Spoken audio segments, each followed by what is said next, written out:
You know what it means when we have floaties in the tank. New coral. Let's go check it out. First things first, a quick drip and a dip. Then I can properly show you what we got. Cue the coral montage. My heart stopped when I first saw you. My world stopped spinning. Now my world revolves around you. Did your heart stop when you first saw me? Did your world stop spinning?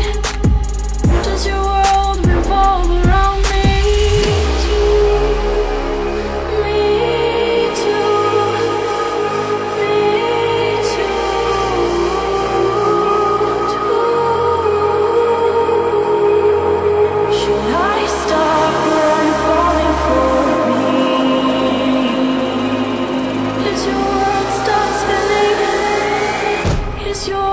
Spinning too.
One thing I learnt really early in this hobby was you need to be resilient.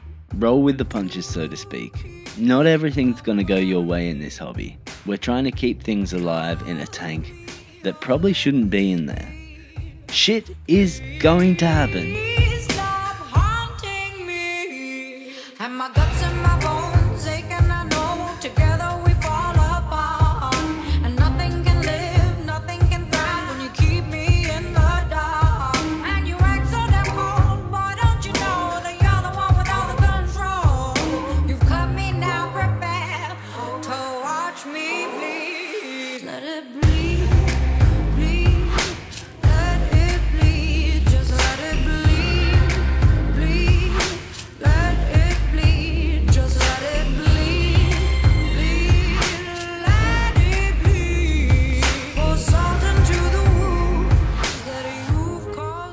Despite my help, over the next 3 days, 2 of the acro colonies melted away.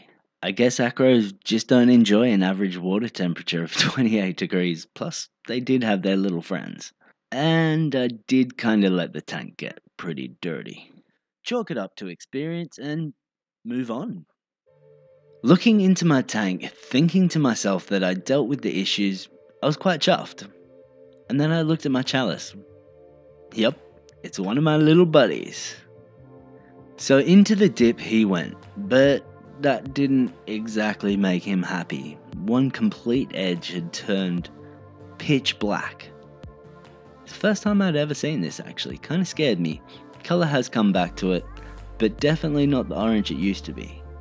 At this point, I was a little bit discouraged. A week or 2 went by without me paying too much attention to the tanks. It was time to get her clean, as these larger colonies really do bring a buttload of crap with them. Sometimes you will find cool little creatures, which is a bonus. For instance, this one colony of acan came with this cool blue tunicate thing, and also a red lip mussel. The mussel really didn't seem to appreciate me cleaning its shell. It opened its mouth, I don't know what that's all about. So I decided to break it off and get it out. It's one less thing to die in my tank. Nom nom nom nom. The one colony of acro that ended up surviving just happened to have a little acro crab on it. Now I'm not sure whether that's coincidence, but I was pretty upset when I saw what I thought was a dead crab. But to my relief, it was just a molt, so Crabman lives on. Over the next week I monitored the tank very closely both day and night. I found several things including worms, this weird DNA/snakeskin looking thing. But the one major thing I am so glad that I monitored closely was my dosing containers. This is exactly what caused my last tank crash in my quarantine. All the bacteria and build-up and crud in the bottom of these bottles. Keep an eye on it, guys. If you haven't checked your dosing containers in a while, make sure you do it.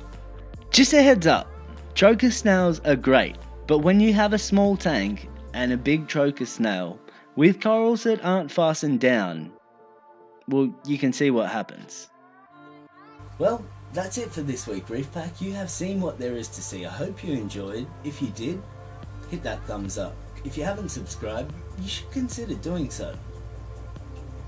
Hope you're doing well. Stay sexy.